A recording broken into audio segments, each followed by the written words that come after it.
मुल्क भर में कोरोना वायरस के मुस्बत केसेस की शरह 10.17% रिकॉर्ड। 24 घंटे के दौरान मजीद 5,196 अफराद में कोरोना की तस्दीक। पंजाब के बेशतर शहरों में धुंध का राज बरकरार। हद निगाह इंतहाई कम हो गई। मुख्तलिफ मकामात पर मोटरवेज को बंद कर दिया गया। ट्रैफिक पुलिस की ड्राइवर्स को फॉग लाइट्स इस्तेमाल करने की हिदायत।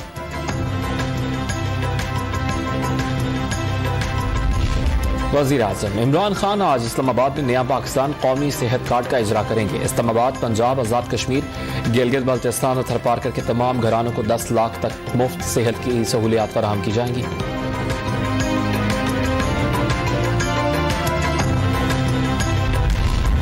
सिंध के बल्दियाती कानून के खिलाफ जमात इस्लामी का धरना 27वें रोज में दाखिल। हाफिज नईम रहमान का आज से कराची के मुख्तलिफ इलाकों में मुजाहरे और रैलियां निकालने का ऐलान। और BSS 7 का मेला शुरू होने में सिर्फ एक दिन बाकी। कराची का नेशनल स्टेडियम रंग बिरंगी बरकी कुमकुमों से सजा उठा। किंग्स और यूनाइटेड के दरमियान प्रैक्टिस मैच टाई।